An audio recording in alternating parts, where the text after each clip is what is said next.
Good morning, YouTube. All right, guys, it's about 8:30 a.m. And as you can see, I'm walking into Lowe's. Remember, we had the power problem yesterday with that electrical cord, so I'm coming in to get a new NEMA 1450 plug outlet so I can fix that. Katie wants me to grab a loaf of bread at Publix across the street. And then I've got to go to the bank, take some cash out, because Talon found a truck he wants to buy here. But the guy wants cash, so we gotta go pull cash out of the bank.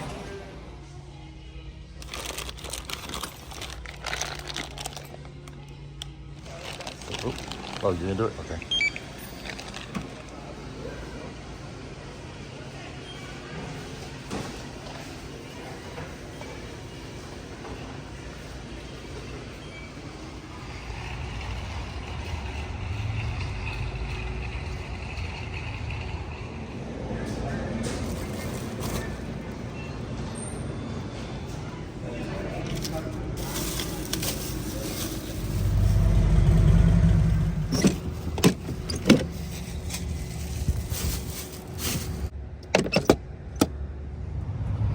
All right, done at the bank, but I tell you what, the traffic wasn't bad getting to the Lowe's, the Publix, but when I left Publix to go the 2 or 3 miles it is to get here to the regions, it took me about half an hour. The traffic was so bad. They've got construction going on there on Back Beach Road, and it's just making things miserable.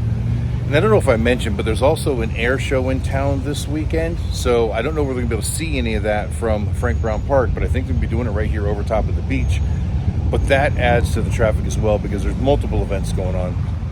Apparently Garth Brooks is going to be here next week, and that's why they're trying to get everything done before that concert. They don't care about his bikers, but all the Garth Brooks people, they want the roads good for them.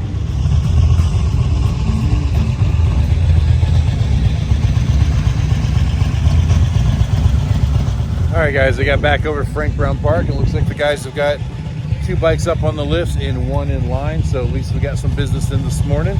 Again, Thursdays aren't usually super busy here. Friday and Saturdays will be our good days, but we always look forward to a good day, whether we get it or not.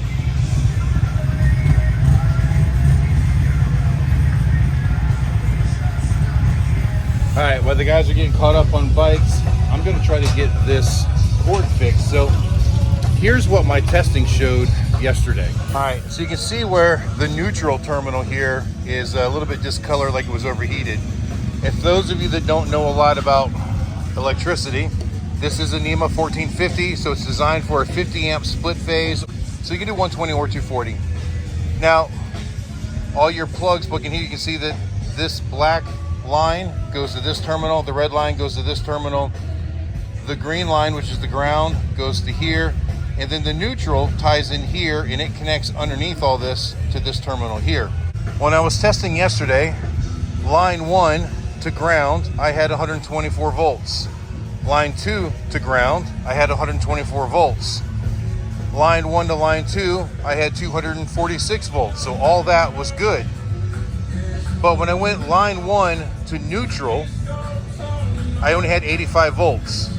Line 2 to neutral was only 85 volts.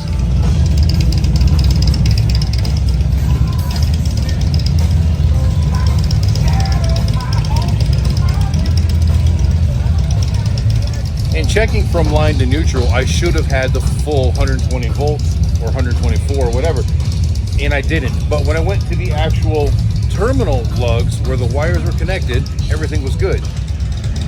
So if I checked line 1 or line 2, either way, to the neutral block, that all worked fine. But when I went to the neutral connection, it did not, which tells me that this connector somewhere underneath here where it's inaccessible is bad, non-repairable.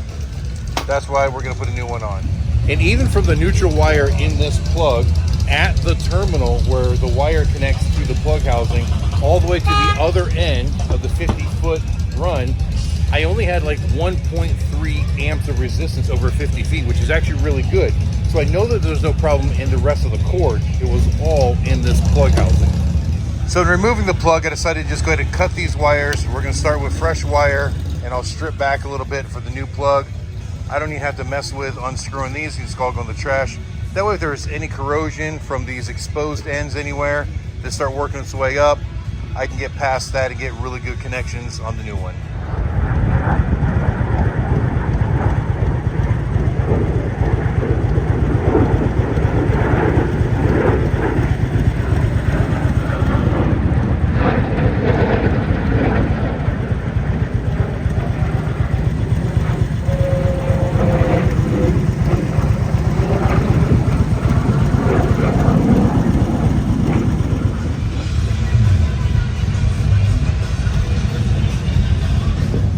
All right, guys, so I got the cord all back together. It looks like I only lost about 5 inches in doing so, but I got rid of all those little black nasty marks with the corrosion on there. When I was done assembling it, I ohm checked through the entire length of the cord, the 50 foot from male end to female end, and on all 4 leads in there, I only had a 0.3 ohm resistance, which is really, really good over 50 feet. Remember I said the 1.5 earlier wasn't terrible, but 0.3 now is even better. So we definitely made a better connection. Hopefully all of our problems have gone away.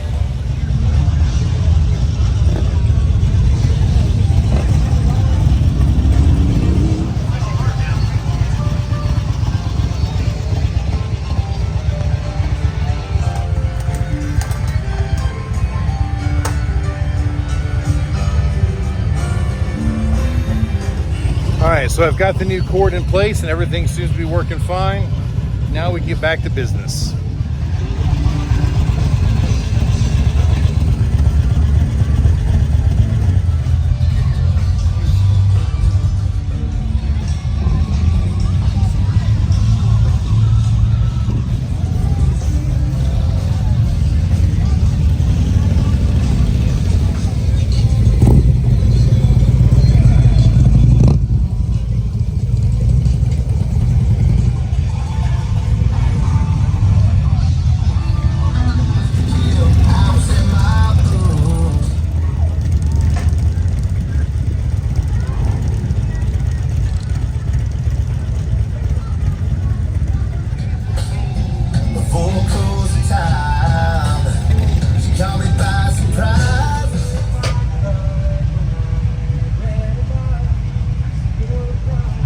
Alright guys, we had this customer come in and he wanted some rear brake pads, so we obliged. We got brake pads in stock.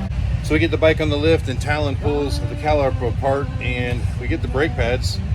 There's no pad material at all left on them. It's just the steel backing plate, and this is the good one. If you look at the taper on that edge right there. I mean, it's almost like sharpened into a knife. Like I said, this is the good one. Here's the other one, completely eaten through. I mean, it's so bad it even sounds tinny. Guys, don't let your stuff go this long. There's no way he couldn't have known that his brakes were grinding.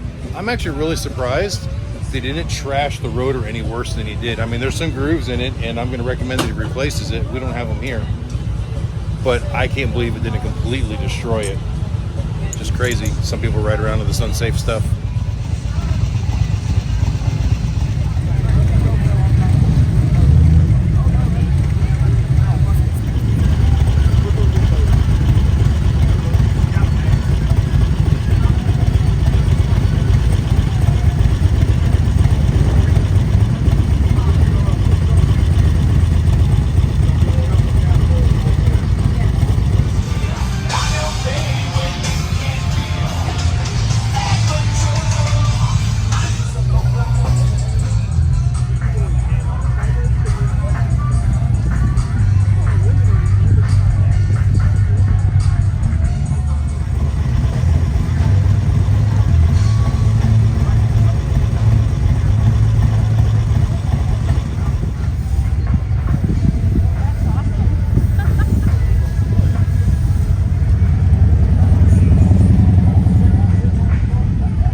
had a fairly steady morning, no mad rush, but just one bike after the next. We've still got one in line, but we got this new Can-Am. This is 2024. This is the first time we've had the new model in, and they've made some changes. You know, driving it up here, it was a lot easier to find reverse and all that stuff. The old model was a little difficult sometimes. This is actually a pretty nice machine, and apparently there's only one panel we've got to take off on this one in order to do the oil change. Or some of the older models were a hassle. I had to pop off the mirrors and take off the trunk panels, and we found shortcuts, but it was always a little bit more difficult than we thought it needed to be.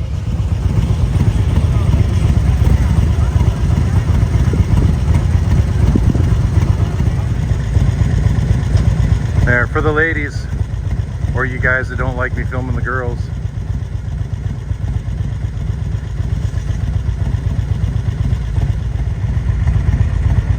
That's more like it. Lunchtime.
Guys, it is 20 minutes after 2 p.m. and we are all caught up. I know there's still one bike on the lift, but it's finished. We're just waiting for the customer to come back and pick it up. But the other 3 lifts are empty and there is no line. So maybe we're gonna get this little afternoon lull, which is pretty common on a Thursday, and then maybe we'll get a little bit more. Good news is we've made our sales already, so if we don't get anything else, at least we're not behind. But obviously we want to make more. We want to do better, right? Right.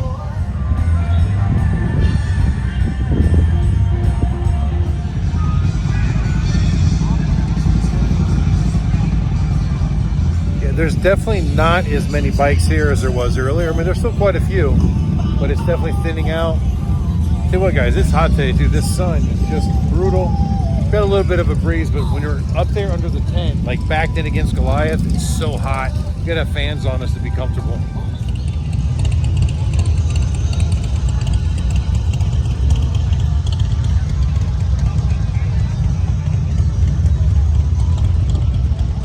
All right, guys, in reference to that air show, Amanda was just looking up the schedule, so she's going to read the schedule in case any of you are going to come down here or want to see it. Everybody, so the air show schedule tomorrow, Friday, May 3rd, is practice starting at 10 a.m. to 4 p.m. Then both Saturday and Sunday, the 4th and the 5th, is the actual air show, both starting at 10 a.m. and ending around 4 p.m. And the location is Russell Field City Pier.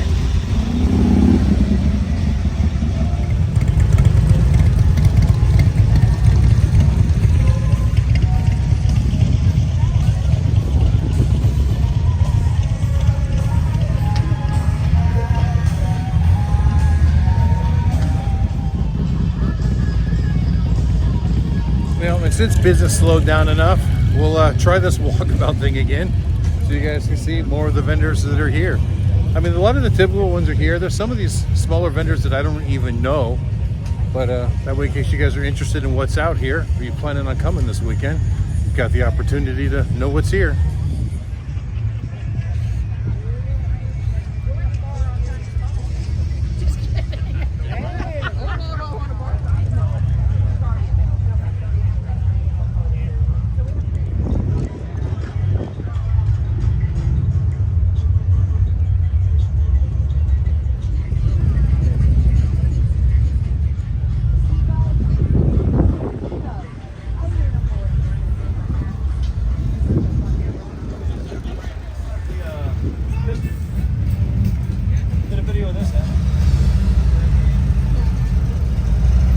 That was at Randy's Cycle Shack, and it appears that we weren't the only ones that had a bike in today that they overran the rear brakes by quite a bit.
Guys, I don't know if you've seen Rick Rack's new setup, but they went with a semi-truck setup this year. It's looking pretty good.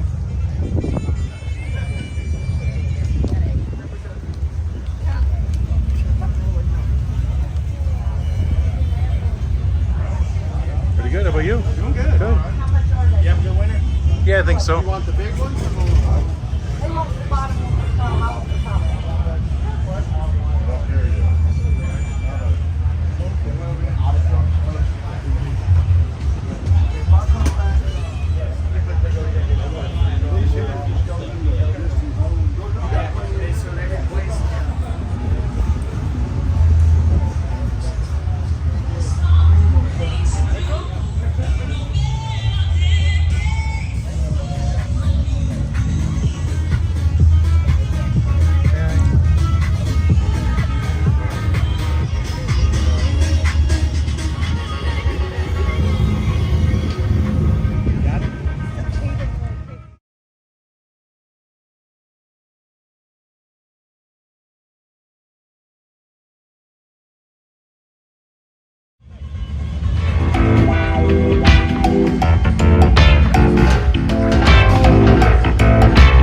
is all grass-fed beef jerky, 20 grams of protein, packed with that protein in each bag.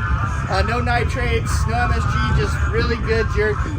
And we're based out of Southern California, man. We have websites, ribjerky.com, and then our Instagram is @ribjerky as well. We ship nationwide.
Hi, Michelle. Hey, Eric.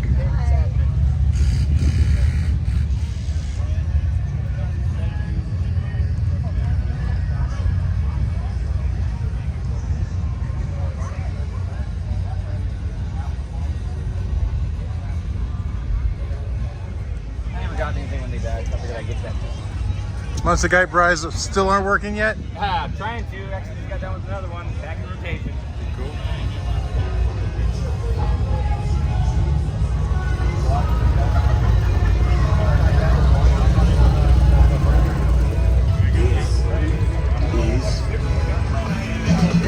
And commercial free.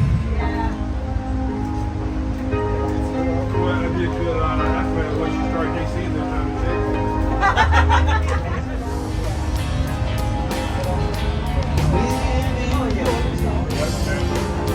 Good afternoon, ladies. How are you?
Welcome to Thunder Beach 2024.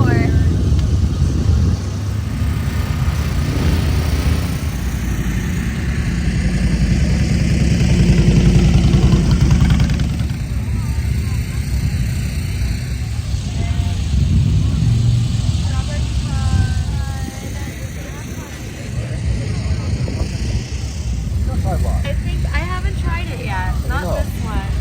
Hi, Adam. I got this silver one. Good morning, Miss Bug Slide Girl. Hi, Adam. How's it going? Just groovy.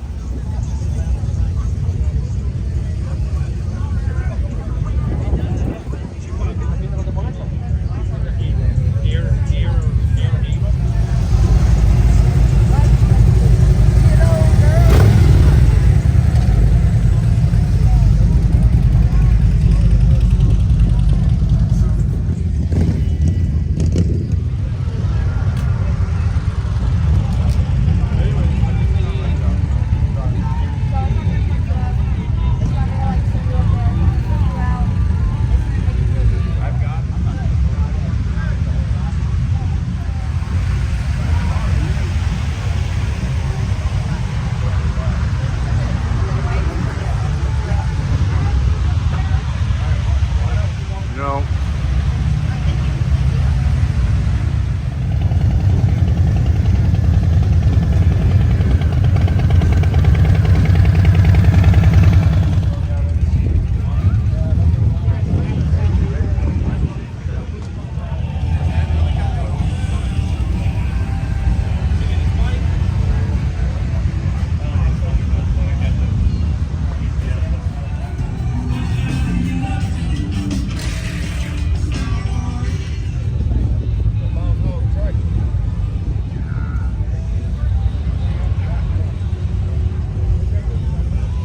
Nothing, Justin.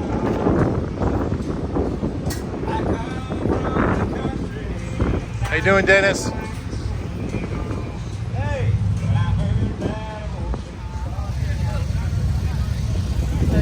has little bites. You want one? Okay.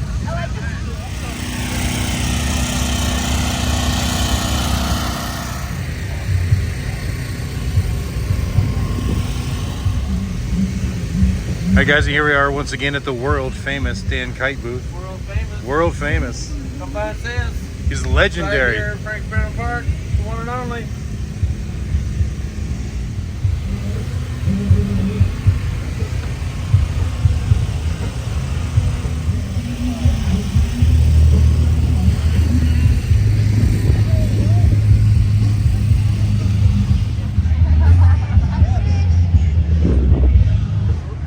How you doing? Good, good. Yeah, good day so far?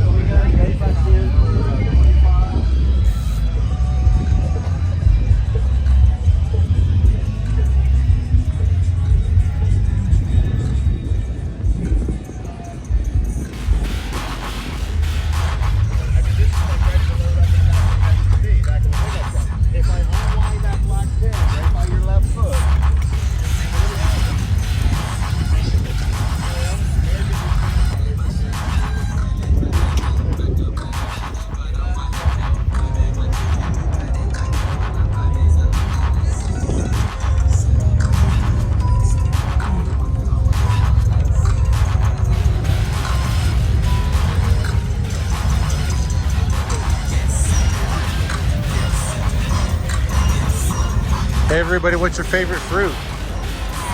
It's peaches, right?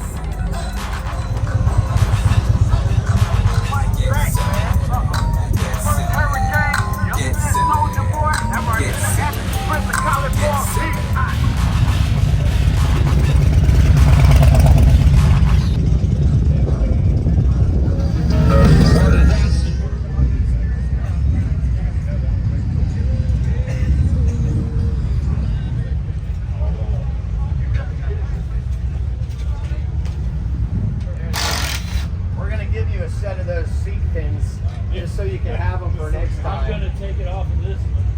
You know, that's I don't know why.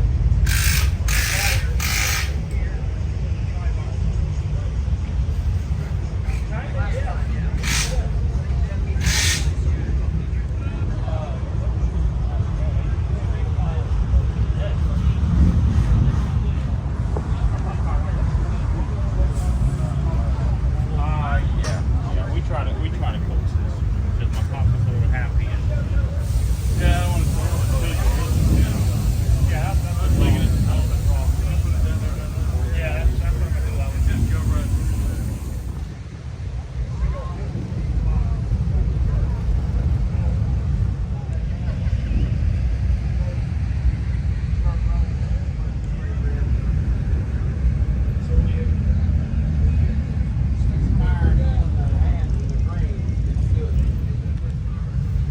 This air pressure caused it.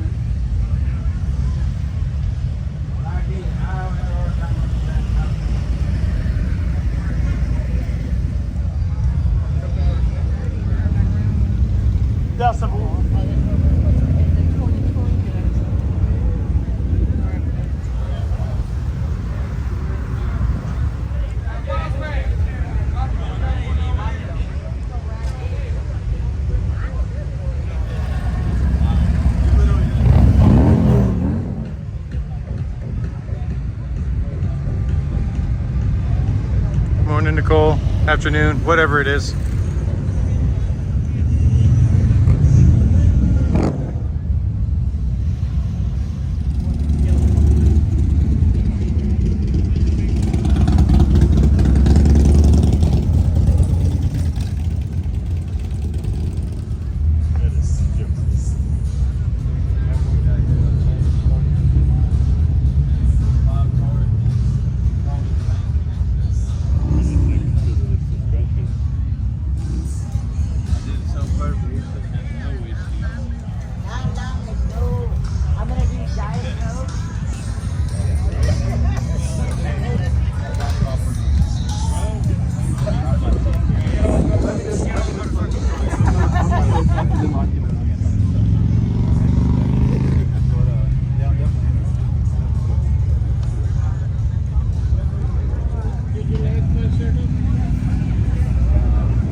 All right, guys, yesterday I showed you this really cool contraption, but I didn't know a lot about it. So I'm here with Mo, and he's kind of told me a little bit about this, and he just did a demo, which you just saw. I cannot believe how smooth and quiet this whole assembly is. So he's just using a cordless drill to power the tilt on it. And then once it's up in place, it just glides on these rollers, and it was so smooth, so quiet, and so effortless. Now he says it will handle 1,200-pound motorcycles, so basically any motorcycle out here, it'll handle other than the three-wheel trikes. This is just a really cool system. I've seen a lot of loading systems for the back of trucks. I've never seen anything this nice, this simple, and this elegant before in my life. And allowing you to close your tailgate. Just like that.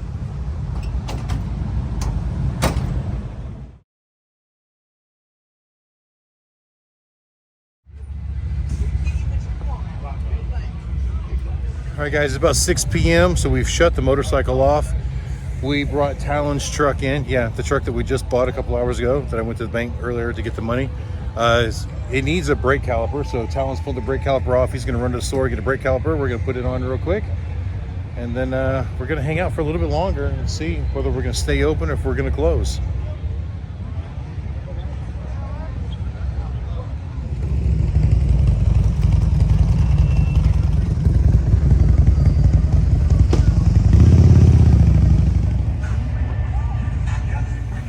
So it's an 07 Chevy 1500.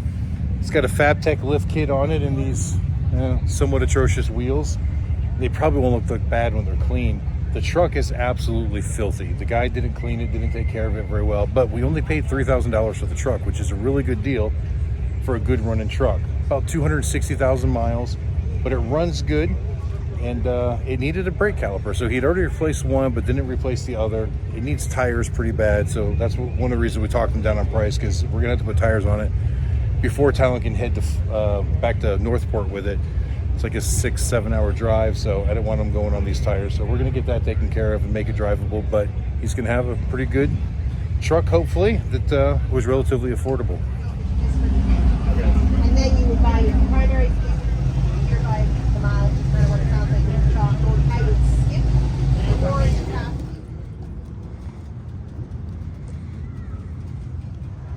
I didn't know it was an access lane. It looked like someone. All right, guys, obviously we closed up shop 7:30, something like that. Had to do some more shopping. We went over to Publix, and then we topped off in fuel, and now we're going to Chili's for dinner again. Well, first time for the girls. Talon and I have been here once. Got to see our favorite waitress. Yep, got to see Sharon, or Sabotage as we call her. There she is at the bar.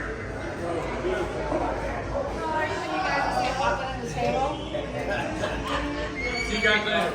All right, guys, once again, a really good dinner here at Chili's. Sabotage was awesome. If you guys are here, actually, this is her last night working this weekend. But as we were leaving, we realized that part of our crew was sitting there and didn't realize it.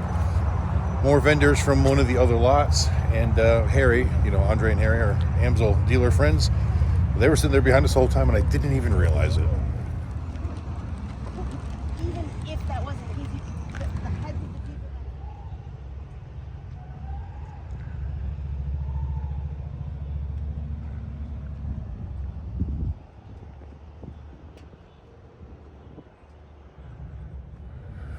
All right, back at Frank Brown Park. So peaceful out now. We've got a good breeze and it's not so hot, so it's actually really, really comfortable out here. And I've got to start editing these videos, so I'm going to put a link in the description for the air show that Amanda had sent me, in case any of you guys are interested in any of that stuff. Other than that, today was a great day. I mean, it was hot again, but we beat our sales by quite a bit, so I'm happy with that. And everything went pretty smooth for the most part.